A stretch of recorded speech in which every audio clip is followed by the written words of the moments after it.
Kajian Kitab.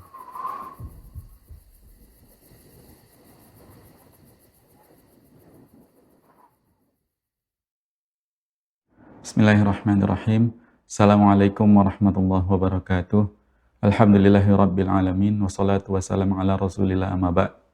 Para pemirsa Rosyad TV yang kami cintai karena Allah, kita kembali di program kajian kitab dan alhamdulillah kita sekarang akan melanjutkan pembahasan buku Renungi Perjalanan Hidupmu, dan senang sekali sudah tersambung bersama kita guru kita Ustadz Abu Ihsan Al-Athari hafizahullah taala, yang insya Allah dalam beberapa waktu ke depan akan melanjutkan materi pembahasan kita di buku Renungi Perjalanan Hidupmu.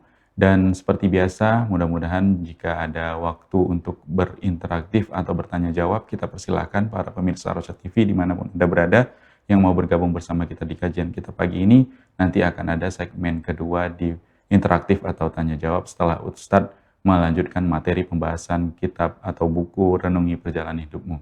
Dan kita persilahkan kepada Ustadz. Ustadz, falyatafaddal mashkura, silakan Ustadz.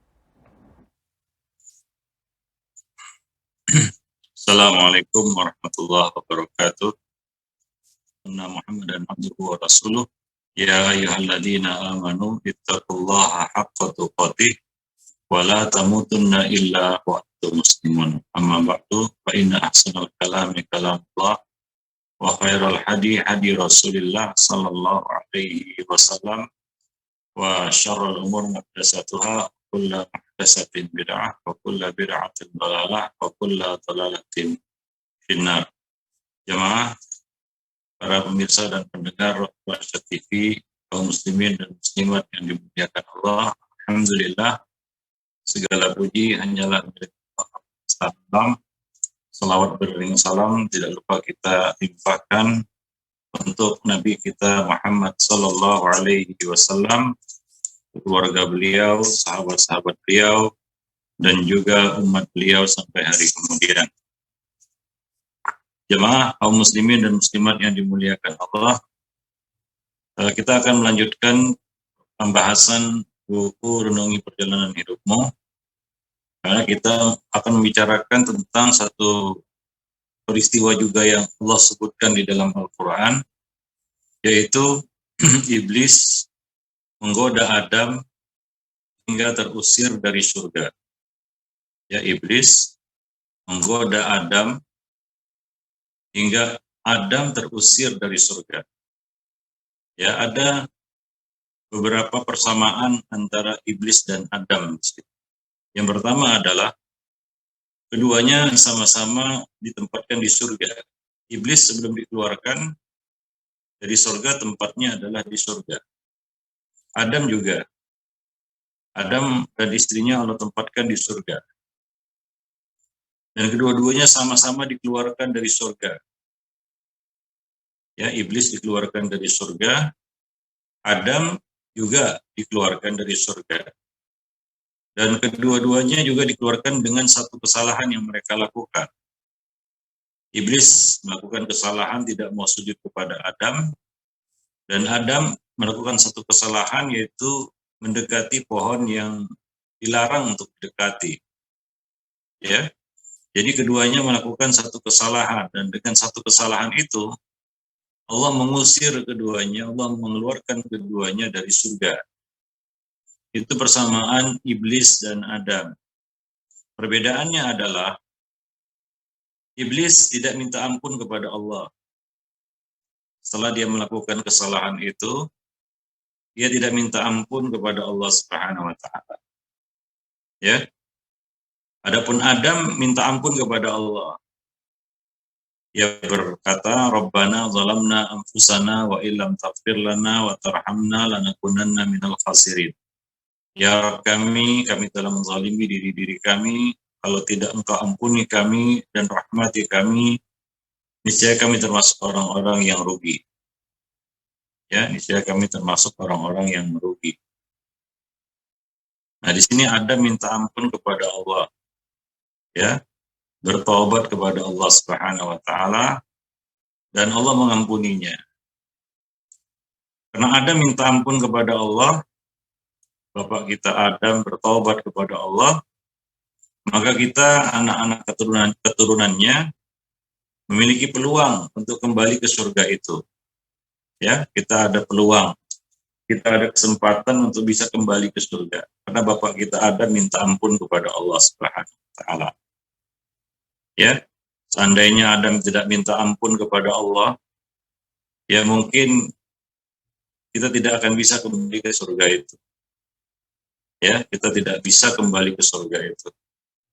Tapi Adam minta ampun kepada Allah, bertobat kepadanya, maka Adam dan anak keturunannya punya peluang untuk kembali ke surga tersebut. Adapun iblis tidak minta ampun kepada Allah atas kesalahan yang dilakukannya. Ya, bahkan ia berargumentasi seolah-olah membenarkan kesalahannya itu dengan argumentasi logika. Dia merasa lebih baik daripada Adam. Ya, nah demikian. Jadi dia anggap perintah itu keliru, maka dia pun tidak melakukannya. Ya, nah iblis tidak minta ampun kepada Allah. Yang dia minta kepada Allah adalah penangguhan. Dia minta ditangguhkan sampai hari kiamat. Dan Allah kabulkan permintaan itu.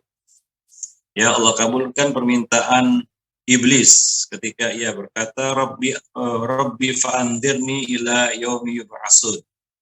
Ya Allah, berilah aku penangguhan sampai hari berbangkit. Allah menjawab, fa innaka minal munzarin. Engkau termasuk orang yang diberi penangguhan. Ya, kamu termasuk qala innaka minal munzarin. Ya, engkau termasuk orang yang diberi penangguhan. Artinya Allah kabulkan permintaan iblis. Ya, seandainya iblis minta ampun, Allah ampuni. Karena Allah Maha Pengampun lagi Maha Penyayang. Tapi iblis tidak minta ampun kepada Allah, dia minta penangguhan. Kenapa iblis minta penangguhan? Karena untuk melaksanakan dendamnya kepada Adam dan anak keturunannya.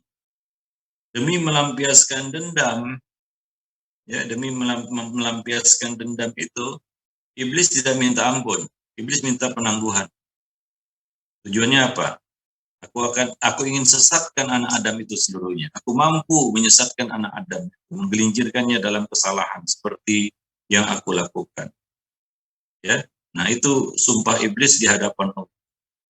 Jadi dendam yang ada pada iblis itu membutakan matanya, ya, sehingga ya dia meninggalkan perkara utama yaitu minta ampun dan memilih perkara yang itu mau dia rugi, yaitu dia memilih penangguhan sampai hari kiamat. Ya, walaupun dia tahu dia tidak punya peluang lagi untuk masuk dalam surga. Ya, nah itu iblis ini luar biasa kesombongannya dan hasadnya ya kepada Adam alaihissalam. Nah demikian. Ya, jadi itu beda antara iblis dan Adam yang sama-sama melakukan kesalahan dan sama-sama dikeluarkan dari surga. Maka dari itu dendam itu adalah sifat yang diwariskan iblis kepada anak Adam. Maka dari itu kalau kita ya janganlah memiliki sifat pendendam. Jadi orang jangan pendendam. Ya, dendam itu biasanya ya dihembuskan oleh iblis ke dalam hati manusia. Coba lihat ya orang pendendam. Ya dia melakukan apa-apa yang dia tahu itu buruk. Itu rugi dia. Hitung-hitungannya dia rugi, tapi dia nggak apa-apa rugi. Ya dia tidak peduli dia rugi. Ya. Yang penting dia bisa melampiaskan dendamnya. Ya, hingga dia puas. Ini penyakit orang yang dendam. Ya, dia meninggalkan keutamaan dan dia sengaja memilih perkara yang tidak utama, bahkan perkara yang buruk demi melampiaskan dendamnya. Ya. Nah, seperti yang terjadi pada iblis. Ya, dia minta penangguhan dan Allah kabulkan penangguhan itu sampai hari kiamat. Ya, nah demikian. Baik. Dan ya, semenjak dikeluarkan dari surga, iblis langsung melakukan aksinya. Nggak pakai lama. Yang dia ganggu, yang dia goda langsung Adam. ya, musuhnya. Maka dari itu Allah sering ulang-ulang dalam Al-Quran memperingatkan bahwa iblis ini musuh. Faqulna ya Adamu inna hadza aduwwun laka wa li zaujik. Wahai Adam, sesungguhnya iblis ini adalah musuh bagi kamu dan bagi istri kamu, pasangan kamu. Ya, nah jadi begitu dikeluarkan dari surga, iblis itu langsung beraksi, nggak pakai lama. Ya, dia langsung menyasar Adam dan istrinya. Ya, Adam dan istrinya. Apalagi iblis tahu bahwasanya Adam dan istrinya ditempatkan di dalam surga. Wa qulna ya Adam uskun anta wa zaujukal jannah. Ya, nah ini memicu kecemburuan dan hasad pada iblis. Ya, ditambah lagi dendam kesumat yang ada padanya terhadap Adam dan anak keturunannya. Maka semakin menjadi-jadilah ya aksinya terhadap anak Adam. Ya. Nah, dan Allah peringatkan Adam dan istrinya hati-hati dengan iblis. Ya fala yukhrijannakuma minal jannah fatasqa. Jangan sampai iblis ini mengeluarkan kamu dari surga yang menyebabkan kamu menjadi orang yang merugi dan celaka. Ya. Tapi coba lihat musuh kita ini benar-benar tangguh. Tidak pantang menyerah, tidak mudah mengalah. Ya. Nah, demikian. Ya, ia terus ya, menggoda Adam dan istrinya dengan was-was, bisikan-bisikan, padahal iblis ini di luar surga. Adam di dalam surga. Adam dan istrinya di dalam surga. Tapi was-wasnya sampai juga kepada Adam di dalam surga. Ya? Maka Allah mengatakan fawaswasalahuma syaitan liyubdiya lahuma ma wuriya anhuma min sawatihima. Iblis membisikkan was-was kepada keduanya, yaitu kepada Adam dan istrinya. Ya, supaya tersingkap, ya supaya untuk menyingkap apa yang tertutup dari mereka, yaitu aurat mereka berdua. Setan berkata, iblis tahu akibat dari dosa, iblis tahu ya bahwa aurat Adam dan istrinya akan tersingkap. Adam tidak tahu. Ya. Nah, maka ya apa kata iblis? Manahakuma rabbukuma an hadhihi syajarah illa an takuna malakaini aw takuna minal khalidin. Iblis berkata, tidak ada yang mencegah ya, Rabb kamu tidaklah melarang kamu dari mendekati pohon ini, melainkan supaya kamu berdua tidak menjadi malaikat dan tidak menjadi orang-orang yang kekal dalam surga. Itu kata iblis kepada Adam, bisikan ya, was iblis kepada Adam. Wa qasamahuma inni lakuma minan nasihin. Bahkan iblis bersumpah kepada keduanya bahwa ia termasuk orang yang memberi nasihat. Ya, fadallahuma bighurur. Maka setan pun membujuk keduanya untuk memakan buah itu dengan tipu daya. Dengan tipu daya ini, ya. Nah, jadi tipu daya iblis salah satu adalah menamakan satu yang baik dengan nama yang buruk, menamakan yang baik nama yang buruk, menamakan nama yang buruk dengan nama yang baik. Itu membolak-balikkan kenyataan. Itu kerja iblis. Dan coba lihat was-was iblis kepada Adam yang pertama adalah menumbuhkan buruk sangka kepada Allah. Bahwa Allah punya maksud buruk dari larangan itu. Adam dilarang mendekati pohon itu ya karena ada satu yang yang buruk lah yang Allah inginkan dari Adam dan istri. Nah, ini namanya suudzon kepada Allah. Itu berbahaya, itu pangkal dari segala keburukan. Yaitu apabila seorang hamba berburuk sangka kepada Allah Subhanahu wa taala, dan itu dibangun oleh iblis dalam hati manusia. Ya, jadi iblis itu masuk dari situ. Dari pintu buruk sangka kepada Allah. Dia katakan bahwa Allah melarang kamu mendekati pohon itu supaya kamu tidak jadi malaikat. Supaya kamu tidak kekal dalam surga. maka kamu dilarang makan buah itu. Ya, artinya apa? Larangan ini tidak benar. Larangan ini tidak tepat, seharusnya tidak dilarang. Karena ini bukan perkara yang buruk untuk dilarang. Nah, ini adalah buruk sangka, ini berbahaya sekali. Ini salah satu langkah-langkah iblis, ya. Langkah-langkah setan, yaitu membisikkan suuzon seorang hamba kepada Robnya. Dan ini terjadi, ya, pada sebagian orang, atau kita mungkin pernah merasakan dalam hati kita, seolah-olah syariat Allah itu untuk kerugian kita, bukan untuk keuntungan kita. Bahwa kita disuruh dan diperintah itu merugikan kita. Kita disuruh sholat merugikan kita. Kita disuruh puasa merugikan kita. Kita dilarang dari ini merugikan kita. Ya, seolah-olah kita menjauhi suatu perkara yang sebenarnya enak untuk dilakukan. Ya, ya, manfaat kalau dilakukan. Maka seorang hamba harus membangun husnuzonnya, ya, baik sangkanya kepada Allah, terutama di dalam bab syariat yang Allah turunkan kepada kita berupa perintah dan larangan. Kita harus yakin bahwa setiap perintah Allah itu pasti membawa maslahat bila kita lakukan. Dan kita harus yakin bahwa setiap larangan itu, setiap perintah itu membawa manfaat, ya, bila kita lakukan. Dan setiap larangan itu pasti membawa mudarat apabila kita lakukan, dan akan membawa manfaat jika kita tinggalkan. Nah, kita harus punya keyakinan seperti itu, ya. Kita harus membangun baik sangka kita, husnuzon kita, baik sangka kita kepada Allah. Nah, setan melakukan sebaliknya, yaitu dia menghembuskan, dia membisikkan was-wasnya ke telinga kita, seolah-olah perintah itu merugikan kita jika kita lakukan.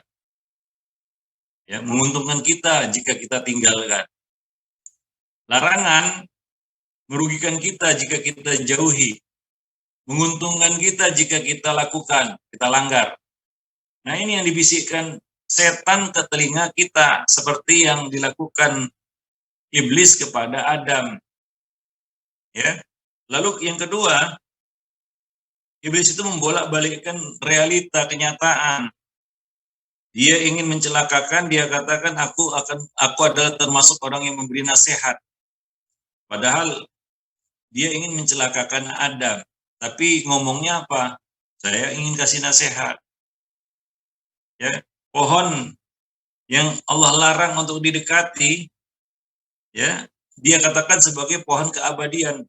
Dalam ayat yang lain Allah mengatakan, ya, iblis berkata, hal adulluka ala syajaratil khuldi. Dia sebut pohon yang dilarang ini sebagai pohon keabadian. Ya, dia sebut, dia ganti sebutannya. Ya, yang baik-baik dinamakan yang buruk-buruk. Yang buruk-buruk dinamakan yang baik-baik. Ya, ya. Tipu dayanya, rencana busuknya dia sebut nasihat. Ini kan satu yang buruk diganti sebutannya dengan yang baik. Ya, keinginan untuk mencelakakan orang, ya, justru dikatakan memberi nasihat. Yang baik dinamakan yang buruk. Ya. Nah, pohon yang dilarang untuk didekati itu disebut sebagai pohon keabadian. Yang buruk-buruk dikatakan baik, ini pohon keabadian ini. Sementara orang melarang Adam untuk mendekati pohon itu. Nah, ini kerja iblis, yaitu membolak-balikkan kenyataan, sehingga orang yang tidak punya ilmu atau yang terpengaruh, ya, dia akan memandang sesuatu yang buruk itu baik dan memandang sesuatu yang baik itu buruk. Ya, nah, maka iblis pun akan berhasil pada tujuannya jika sudah bisa membolak-balikkan fakta ini, kenyataan ini di mata seorang hamba. Ya, maka apa yang terjadi, dia akan melakukan yang buruk dan meninggalkan yang baik. Ya, dia akan melakukan sesuatu yang buruk dan meninggalkan sesuatu yang baik. Ya, dia tinggalkan, misalnya dia tinggalkan sholat, dia tinggalkan puasa, karena dia anggap meninggalkannya itu baik. Ya, meninggalkannya itu membawa keuntungan, bukan kerugian. Nah, demikian. Wallahu a'lam bishawab. Ya, nah apa yang terjadi ketika keduanya falamma daqa asy-syajarata, ketika Adam mencicipi buah tersebut, buah dari pohon yang dilarang untuk didekati itu, badat lahuma sau'atuhuma, maka tersingkaplah aurat keduanya. Ini akibat dosa. Wa tafiqa yakhsifani alaihima min waraqil jannah. Ya.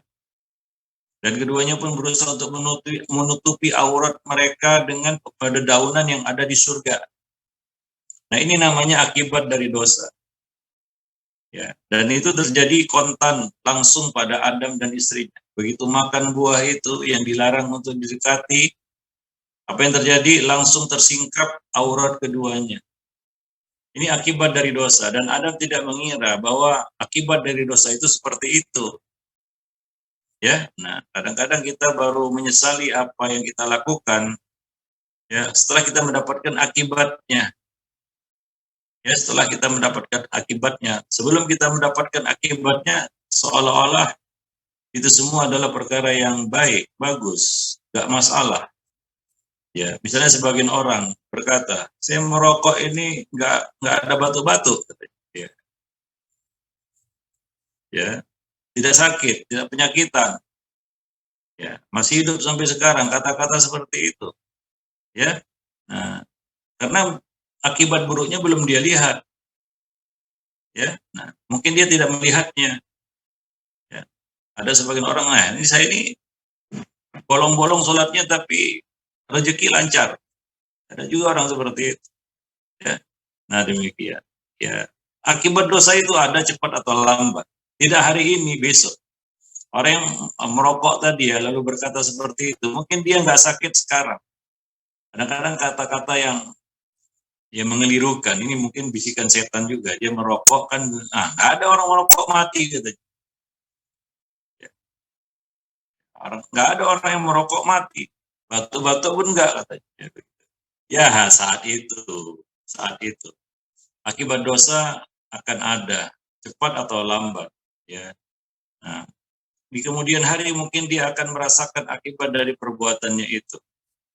Wallahu a'lam bishawab. Sebagaimana kebalikannya, perkara-perkara yang Allah perintahkan yang baik itu akan membawa manfaat ketika kita lakukan. Ya, cepat atau lambat. Nggak sekarang besok, nggak besok lusa. Ya. Misalnya kita menyimak nasihat, kita menghadiri majelis ilmu, menghadiri halaqah ilmu, kan kita dengar ilmu. Ya, mungkin kita merasa apa manfaatnya. Ya, kayaknya lebih untung saya jualan di luar sana, keliling-keliling daripada duduk di majelis ilmu, menghabiskan waktu mendengarkan ilmu. Ya, nah, mungkin kita berkata seperti itu dalam hati kita. Kita merasa, wah untung kali si fulan. Saya di sini terperangkap di majelis ilmu, nggak bisa keluar, sementara dia bisa jualan keliling-keliling, dapat duit, dapat uang. Nah, kan begitu ya. Nah, kadang-kadang kita melakukan satu perintah itu kita merasa nggak ada manfaatnya. Ya, tapi sebenarnya manfaat dari kebaikan itu ada, cepat atau lambat. Maka Allah mengatakan fadzakir fa inna dzikra tanfa'ul mu'minin. Berilah peringatan karena peringatan itu bermanfaat bagi orang-orang yang beriman. Ilmu itu bermanfaat. Tidak sekarang nanti. Ya. Mungkin ilmu yang kita dengar hari ini sekarang baru bermanfaat nanti beberapa waktu kita teringat, oh ya benar itu ya. Benar katanya itu kemarin. Baru kita rasakan manfaatnya. Karena dia memang asalnya bermanfaat. Emas tetaplah emas. Walaupun dikubur dalam lumpur. Ya begitu diangkat, dia emas lagi, dia nggak jadi lumpur. Ya, nah demikian. Wallahu a'lam. Baik, ya. Nah, jadi ini yang terjadi ya. Dan Allah Subhanahu wa taala menyebutkan kisah ini di dalam banyak surat ya. Salah satu hikmahnya adalah agar kita senantiasa ingat peristiwa ini. Karena peristiwa ini sangat berkaitan erat dengan kehidupan kita, perjalanan kita. Ya. Dan agar kita tahu bahwa kita di dunia ini tidak sendiri. Ada musuh yang sama-sama kita dikeluarkan darinya. Ya, tapi dia punya tujuan lain. Iblis ini punya tujuan lain. Kalau anak Adam, kita, tujuannya adalah ingin kembali ke kampung halaman kita, yaitu surga. Nah, iblis ini dia nggak mau kembali ke surga. Ya, nah, iblis ini nggak mau dia kembali ke surga. Dia punya tujuan di sini, yaitu menyesatkan kita. Ya, menyesatkan anak Adam. Itu tujuan dia di bumi ini. Ya, nah kita sama-sama dikeluarkan dari surga. Ya, ada bapak kita lah ya, Adam alaihissalam, dan iblis juga dikeluarkan. Tapi beda, tujuan kita di bumi ini adalah kita dalam perjalanan kembali menuju kampung halaman kita. Sementara iblis tidak mau kembali ke surga demi melampiaskan dendamnya. Ya wallahu alam bisawab. Maka Allah menurunkan Adam, Hawa, istri Adam dan iblis ke bumi. Ya. Nah, demikian. Ya. Nah, maka Allah Subhanahu wa taala mengatakan qul nahbitu minha jami'an wa qul nahbitu ba'dukum li ba'din adu. Turunlah kamu dari surga itu. Siapa? Adam, istrinya dan iblis. Dikeluarkan ketiganya dari surga karena kesalahan yang mereka lakukan. Ya. Nah, kemudian Allah Subhanahu wa taala mengatakan fa imma yatiyannakum min huda faman tabi'a hudaya fala khaufun 'alaihim wa lahum yahzanun. Ya, turunlah kamu ke bumi. Ya, apabila datang kepadamu keterangan, petunjuk dari kami, maka ikutilah petunjuk itu. Petunjuk yang Allah turunkan itu. Ya, barang siapa yang mengikuti petunjuk yang Allah berikan, fala khaufun 'alaihim wa lahum yahzanun. Itulah dia para nabi dan rasul dan kitab-kitab suci yang Allah turunkan dan Allah utus kepada umat manusia. Allah mengirim para nabi dan rasul kepada kita, dan Allah menurunkan kitab-kitab suci ya kepada rasulnya untuk disampaikan kepada umat manusia. Itulah dia pedoman hidayah yang Allah Subhanahu wa taala berikan kepada kita, ya, yang Allah berikan kepada kita. Baik. Nah, jadi itu peristiwanya. Nah, dan pada akhirnya kita pun dipilih Allah Subhanahu wa taala menjadi khalifah di muka bumi. Ya. Nah, kita pun menempati bumi ini dan kita diangkat Allah sebagai khalifahnya. Allah mengatakan wa idz qala rabbuka lil malaikati inni ja'ilun fil ardi khalifah. Dan ingatlah ketika Allah berkata kepada para malaikat, sesungguhnya aku hendak menjadikan khalifah di muka bumi. Ya. Siapa itu? Anak Adam. Adam dan anak keturunannya. Allah jadikan khalifah di muka bumi. Allah mengatakan dalam ayat yang lain surat Al-An'am ayat 165, wa huwal ladzi ja'alakum khalaifal ardi. Dan dialah yang menjadikan kalian penguasa-penguasa di muka bumi.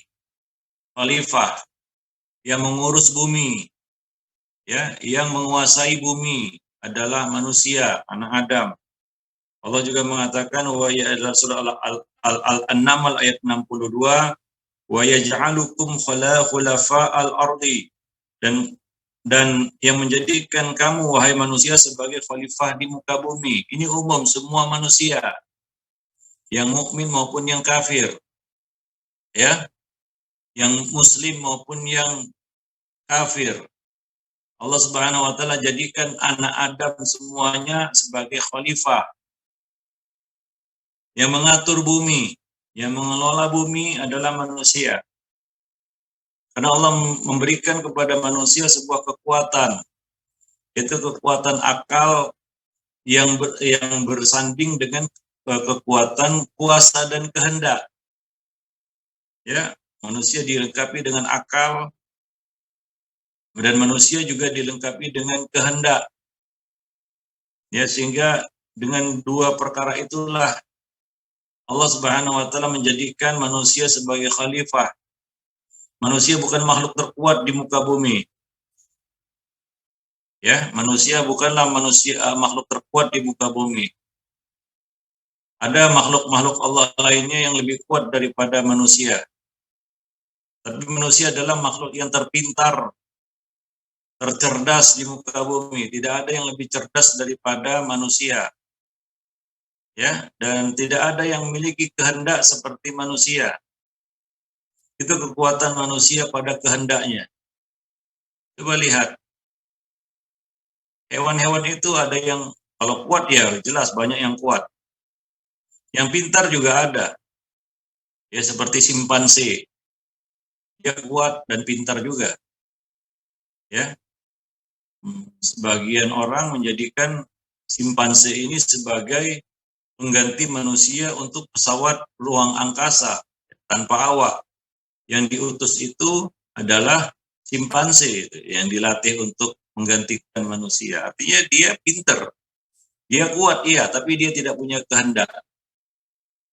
Ini yang membedakan antara manusia dan simpanse. Ya, monyet simpanse itu, dia pintar, dia kuat, tapi dia tidak punya kehendak. Nah, kita ini, kekuatan terbesar kita adalah terletak pada kehendak. Walaupun kita tidak sekuat binatang, tidak sekuat simpanse, ya, tapi kita punya kekuatan yang lebih daripada sekedar kekuatan fisik, yaitu kekuatan kehendak. Ditambah lagi, disandingkan lagi dengan kekuatan ilmu, ya. Nah, maka lengkaplah kesempurnaan manusia sebagai khalifah di muka bumi. Ya, Allah lengkapi dengan akal. Ya, Allah lengkapi dengan nafsu. Allah Subhanahu wa taala lengkapi dengan kehendak. Maka saking tingginya kedudukan manusia ini, ya, kehendak manusia itu di bawah kehendak Allah. Allah mengatakan wa ma tasyauna illa ayyasha Allah. Tidaklah kamu berkehendak melainkan di bawah kehendak Allah Subhanahu wa taala. Ya, itulah yang membuat Allah memilih Adam dan anak keturunannya sebagai khalifah. Ya, nah demikian. Allah juga mengatakan dalam surat Zukhruf ayat 60, walau nasya'u laja'alna minkum malaikatan fil ardi yakhlufun. Dan kalau kami kehendaki, benar-benar kami bisa jadikan kami jadikan sebagai ganti kalian di muka bumi malaikat-malaikat yang turun-temurun. Ya, kalau kami berkehendak, tapi Allah tidak menghendaki itu. Allah Subhanahu wa taala menghendaki Adam dan anak keturunannya sebagai khalifah di muka bumi. Demikian juga Allah mengatakan fa khalafa min ba'dihim khalfun. Dan maka datanglah sudah mereka generasi yang lain. Imam Al-Qurtubi menjelaskan bahwa yang dimaksud dengan khalifah adalah orang yang melerai persengketaan di antara manusia, memutuskan hukum terhadap apa-apa yang terjadi di kalangan mereka. Ya. Nah, maka itu tugas manusia, menegakkan keadilan di muka bumi, melaksanakan kebenaran, beramar ma'ruf nahi mungkar, ya, merawat dan menjaga bumi. Itulah tugas, ya, sebagai khalifah di muka bumi, tugas manusia itu. Para jemaah yang dimuliakan, yes, para pendengar dan pemirsa Rasyad TV, semoga Allah Subhanahu wa taala ya merahmati kita semua. Ya, nah demikian. Dan Allah juga mengatakan dalam surat Al-Ahzab ayat 72, Inna aradna al-amanata 'ala as-samawati wal ardi wal jibali fa abaina an yahmilnaha wa ashfaqna minha wa hamalaha al-insan. Sesungguhnya kami telah menawarkan amanah kepada langit dan bumi dan gunung-gunung. Ya. Semuanya enggan untuk memikul amanah itu. Mereka khawatir akan mengkhianatinya, maka dipikullah amanah itu oleh manusia. Ibnu Abbas mengatakan yang dimaksud dengan amanah di sini adalah ketaatan yang ditawarkan kepada mereka sebelum ditawarkan kepada Adam. Akan tapi mereka tidak menyanggupinya. Ya. Nah, maka Allah pun berkata kepada Adam, sesungguhnya aku memberikan amanah kepada langit dan bumi serta gunung-gunung. Akan tapi mereka tidak menyanggupinya. Apakah kamu sanggup untuk menerimanya? Maka Adam menjawab, ya Rabb, ya Allah, apa isinya? Allah mengatakan jika engkau berbuat baik, engkau akan diberi balasan yang baik. Jika engkau berbuat buruk, engkau akan disiksa. Maka Adam pun menerimanya dan memikul amanah itu, ya. Wa hamalah al-insan. Wallahu a'lam bishawab. Ya, nah demikian. Baik, jadi ya itulah sebab Allah memilih Adam dan anak keturunannya sebagai khalifah di muka bumi, ya. Nah, jadi ini umum manusia yang berkuasa di muka bumi ini manusia. Jadi nggak harus muslim, ya. Nggak harus muslim. Artinya yang menguasai bumi ini ya tidak harus muslim. Nah, pernah yang berkuasa di muka bumi ini orang-orang kafir, ya. Seperti Bani Israel diberi kesempatan 2 kali untuk menguasai dunia, menguasai bumi, ya. Allah berikan kesempatan kepada mereka 2 kali. Ya, dan Allah sebutkan ada 2 kehancuran juga bagi Bani Israel. Ya, ada 2 kesempatan yang Allah berikan kepada mereka untuk menguasai bumi, dan ada 2 kehancuran yang dijanjikan atas mereka, ya, yang diancamkan atas mereka. Wallahu a'lam bishawab. Baik. Nah, demikianlah ya, hingga akhirnya kita anak Adam ini bisa jadi khalifah di muka bumi, ya. Kita pun ya mengatur bumi ini. Ya, maka tidak akan mungkin ada makhluk lain selain manusia yang menguasai dan mengelola bumi. Ya, nggak ada makhluk lain. Maka kalau ditanya, Ustadz, bagaimana tentang alien? Apakah makhluk itu ada? Enggak. Allah tidak menceritakan makhluk selain 3 makhluk. Malaikat, jin, dan manusia. Enggak ada makhluk lain yang bernama alien. Ya, kalaupun ada orang yang melihat itu jin, bukan alien. Ya, kalau ada makhluk lain, diciptakan dari apa dia? Kalau dia diciptakan dari tanah, itu manusia. Kalau itu diciptakan dari api, itu jin. Kalau itu diciptakan dari cahaya, itu malaikat. Ya, nah demikian. Nggak ada unsur lain menciptakan makhluk yang bukan ketiganya. Ada unsur lain, nggak ada. Ya, jadi ya, kisah-kisah tentang alien, ada makhluk luar angkasa itu isapan jempol semua. Itu halusinasi dan khayalan manusia. Kalaupun ada ya yang melihat satu yang aneh atau makhluk yang mungkin dia kira alien, itu sebenarnya bukan alien, mungkin jin yang dia lihat. Jin yang dia lihat. Ya, wallahu a'lam. Jadi tidak akan mungkin ada makhluk di luar sana yang bisa menguasai bumi. Karena Allah telah menyerahkan bumi ini kepada Adam dan anak keturunannya. Mereka lah ditunjuk Allah, diangkat Allah sebagai khalifah di muka bumi. Walaupun sempat ditentang malaikat, tapi akhirnya malaikat menerima. Ya, dan mereka tunduk kepada perintah Allah Subhanahu wa taala. Karena malaikat juga tahu bahwa sebagian mereka diciptakan untuk berkhidmat kepada manusia. Sebagian malaikat diciptakan Allah untuk mengurus urusan manusia, untuk mengurusi urusan manusia. Ya, sebagian malaikat. Dan malaikat tahu itu, tapi malaikat diciptakan untuk taat, bukan untuk menentang. Ya, nah demikian. Wallahu a'lam. Ya, jadi itu keistimewaan kita anak Adam. Nah, kita hari ini dalam khalifah di muka bumi, Allah amanahkan bumi ini kepada kita. Maka di dalam Islam ada aturan-aturan, misalnya dilarang untuk merusak alam. Sampai-sampai pada waktu peperangan juga kita tidak boleh menumbangkan pohon, menebang pohon, membakar pohon, membakar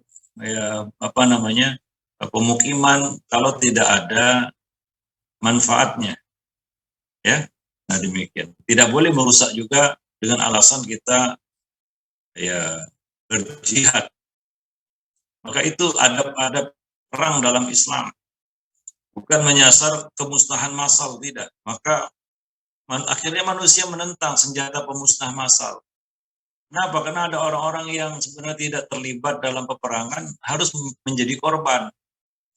Maka nggak boleh itu memakai senjata pemusnah massal. Ya, nah yang orang sekarang baru menyadari ya bahwa itu semua berbahaya bagi umat manusia seperti senjata nuklir dan lain sebagainya, ya. Ditentang oleh banyak manusia, oleh banyak orang, bukan hanya bahkan orang-orang kafir juga menentang penggunaan senjata-senjata seperti itu yang bisa memusnahkan kehidupan manusia. Ya, wallahu a'lam bishawab. Nah, jadi itulah manusia yang Allah beri keistimewaan kepada kita untuk dapat mengelola bumi dengan baik. Itu amanah.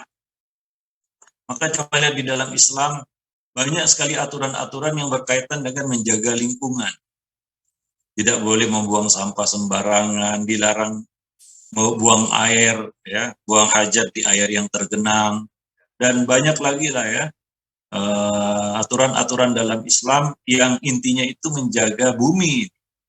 Karena kita sebagai manusia, ya kitalah yang diamanahi Allah untuk menjaga bumi. Ya, nah demikian. Wallahu a'lam. Baik, jemaah yang dimuliakan Allah, ya. Demikian ya kisah Adam yang digoda oleh iblis hingga keluar dari surga. Ya, kita tidak bisa menyesali peristiwa itu. Peristiwa itu sudah terjadi ya. Kita nggak bisa berandai-andai seandainya Adam tidak termakan godaan iblis, ya kita nggak susah-susah untuk diuji Allah Subhanahu wa taala di muka bumi ini dengan perintah dan larangan dan lain-lain sebagainya yang kita anggap berat, kan begitu ya. Ya, nah demikian. Tapi itulah yang terjadi ya, dan pada akhirnya ini yang kita jalani. Kita adalah khalifah di muka bumi, di bumi Allah Subhanahu wa taala. Yang amanah ini ditolak oleh gunung dan ya bumi. Bumi dan gunung itu menolak amanah ini. Manusia yang bersedia memikul amanah tersebut. Ya, nah demikian. Wallahu a'lam bishawab. Baik, jemaah yang dimuliakan Allah, kaum muslimin dan muslimat, para pemirsa dan pendengar Rasyad TV yang dimuliakan Allah, ya mungkin sampai di sini dulu materi kita pada kesempatan pagi ini, mudah-mudahan bermanfaat. Ya, kita akan lanjutkan nanti pembicaraannya pada bab berikutnya yaitu alam roh. Ya, kita akan berbicara tentang roh. Ya, nah demikian. Ini bagian dari hidup kita. Ruh itu adalah bagian dari hidup kita. Ya, kita hidup karena ruh masih ada di dalam jasad kita. Ya, kita punya ruh. Ya, kita adalah makhluk yang bernyawa, makhluk hidup yang bernyawa. Ya, ada ruh kepada diri kita. Ya, nah, apa itu ruh? Yang sempat ditanyakan oleh orang-orang Yahudi kepada Nabi. Yas'alunaka 'anir ruh, kulir ruhu min amri rabbi. Wa ma utitum minal ilmi illa qalila. Orang-orang Yahudi itu bertanya kepadamu tentang roh. Katakanlah roh itu termasuk urusan Allah. Ya, dan tidaklah kamu diberi pengetahuan melainkan sedikit ya, tentang roh. Allah. Baik, nanti akan kita bahas itu pada pertemuan yang akan datang. Subhanakallah bihamdik. Asyhadu an la ilaha illa anta astaghfiruka. Baik Ustaz, jazakumullah khairan Ustaz atas pemaparan materinya, dan para pemirsa Rasyad TV dimanapun Anda berada yang mau bergabung bersama kita di kajian kitab pagi ini bisa melalui line interaktif kita di nomor 0822 88886630 atau bisa melalui pesan WhatsApp dan SMS, juga bisa melalui kolom komentar di platform media sosial kita yang melakukan live streaming. Silahkan jika sudah ada yang tersambung atau sudah ada pertanyaan yang masuk. Baik, dari WhatsApp-nya Rasyad TV, kita bacakan Ustaz. Assalamualaikum Ustaz, saya mau bertanya, bolehkah kita saat olahraga atau senam mendengarkan musik atau lagu? Silakan Ustaz. Ya, tetap tidak boleh ya, dengan alasan olahraga juga tetap tidak boleh. Ya, baik itu untuk mengiringi gerak kita atau sebagai hiburan, ya tetap tidak dibenarkan. Ya, nah mungkin kita bisa ganti dengan hitungan ya. Nah, kalau itu senam ya misalnya ya, kita bisa ganti dengan hitungan, pakai hitungan. Wallahu a'lam bishawab. Ya, atau kita meniru gerakannya saja.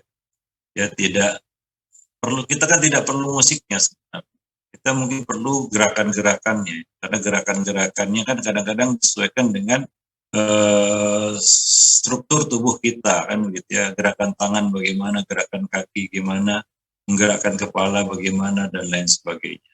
Yang kita perlukan kan gerakan-gerakannya itu, bukan musiknya kan begitu ya.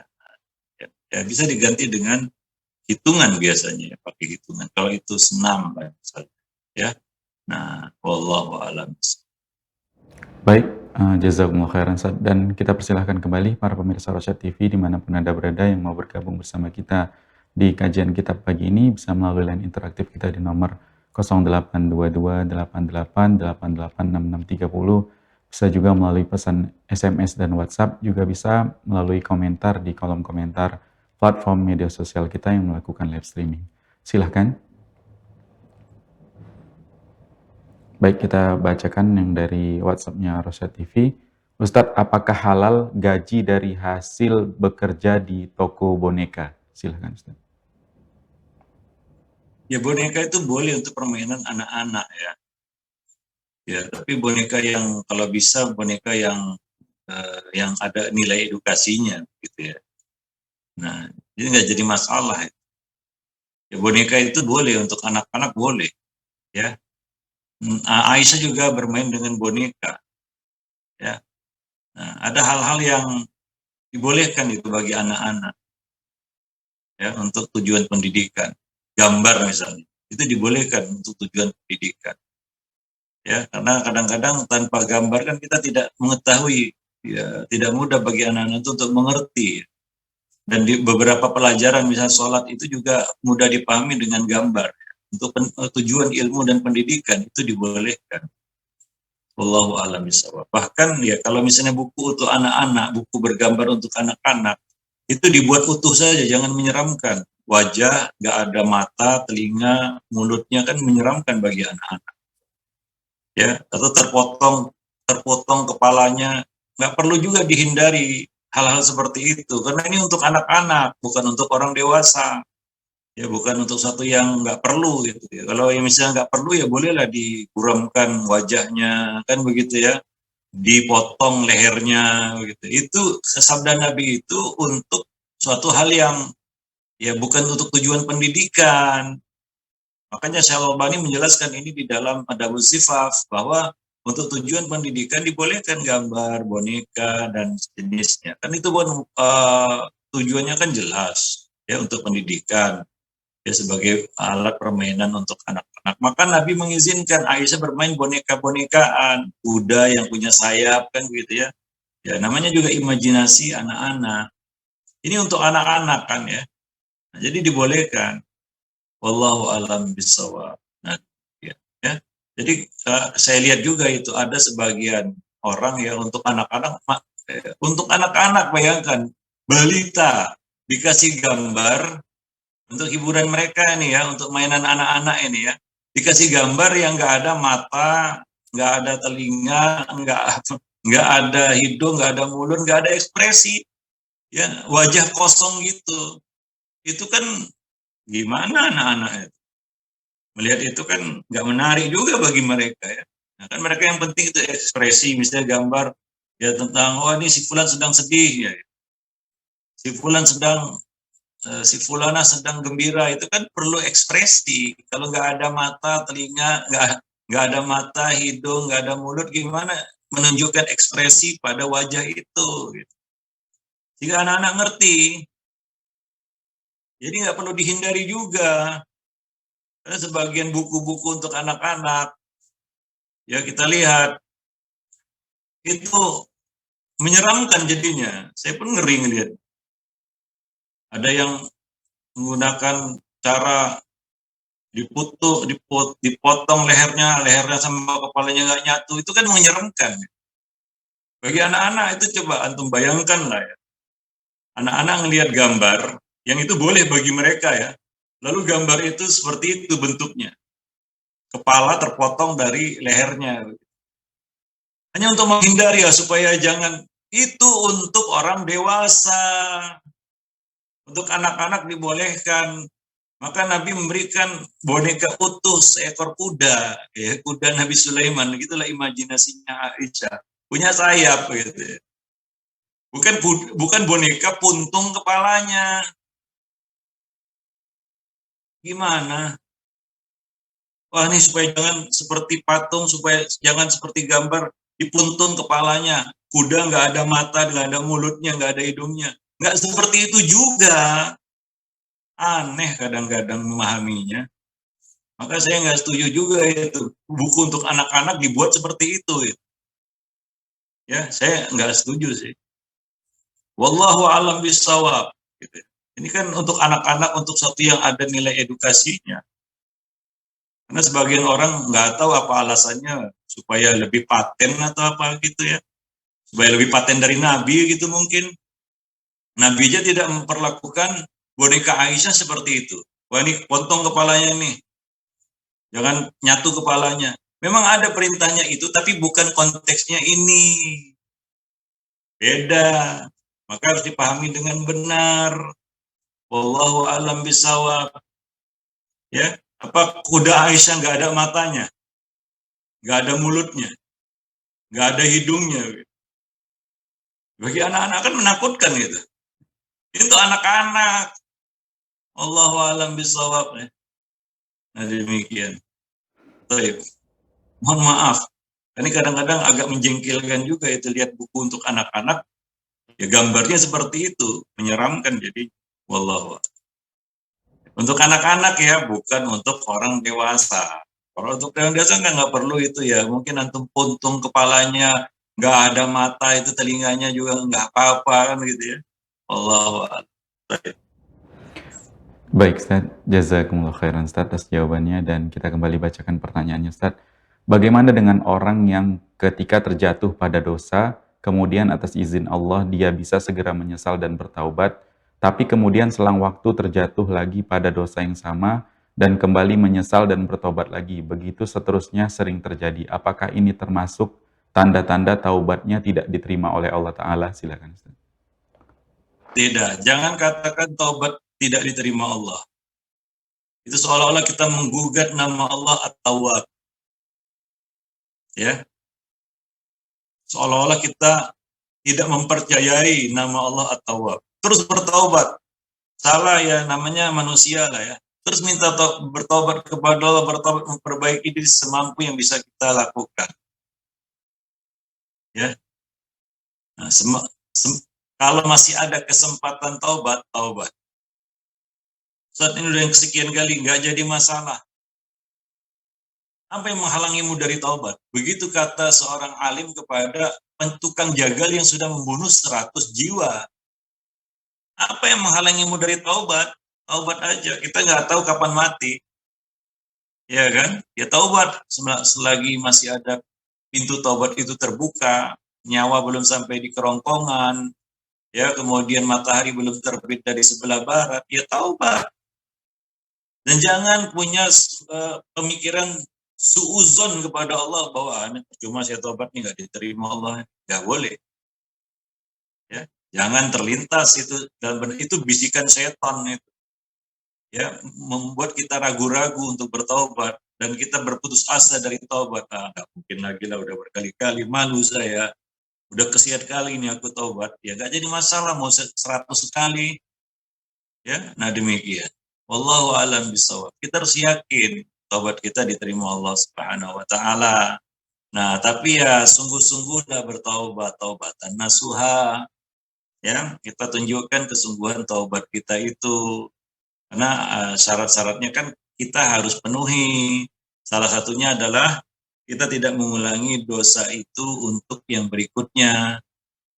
Kita harus punya azam. Walaupun kita tidak tahu takdir yang akan terjadi ke depan, tapi kita harus punya azam saat bertobat, kita tidak akan mengulangi lagi. Kita berhenti dari maksiat itu. Kita berazam untuk tidak mengulanginya lagi. Ya, nah demikian. Wallahu a'lam bishawab. Kita berhenti buat dosa, minta ampun sama Allah, menyesali apa yang sudah terjadi. Wallahu a'lam bishawab. Ya, jangan kita buruk sangka sama Allah. Tadi kan kita sebutkan ya, bahwa buruk sangka seorang hamba kepada Allah itu dari setan. Buruk sangka seorang hamba kepada Allah itu dari setan. Dan itu adalah pangkal dari semua kesalahan dan dosa. buruk sangka tadi. Semuanya berawal dari buruk sangka hamba kepada Allah Subhanahu wa taala. Wallahu a'lam. Baik. Nah, demikian para pemirsa pendengar Rosyad TV yang dimuliakan Allah, pertemuan kita pada kesempatan pagi ini ya, mudah-mudahan bermanfaat. Sudah 1 jam kita bersama, mudah-mudahan ilmu yang kita dengar menjadi ilmu yang bermanfaat dan berbuah menjadi amal yang saleh. Subhanakallah bihamdik, asyhadu an la ilaha illa anta, astaghfiruka wa atubu ilaik. Assalamualaikum warahmatullahi wabarakatuh.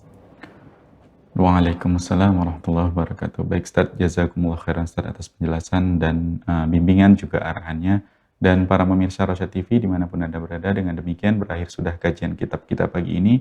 Mudah-mudahan apa yang kita sajikan bermanfaat tentunya untuk kami pribadi, juga untuk Anda dimanapun Anda berada, dan bisa menjadi bimbingan kita atau menjadi ilmu yang bisa kita amalkan dalam kehidupan kita sehari-hari.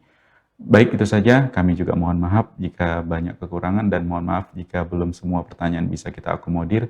Mudah-mudahan kita bisa ketemu lagi di pertemuan selanjutnya. Dan mewakili kru yang bertugas kami pamit, kita tutup dengan doa kafaratul majelis. Subhanakallahumma wa bihamdika asyhadu an la ilaha illa anta astaghfiruka wa atubu ilaik. Assalamualaikum warahmatullahi wabarakatuh.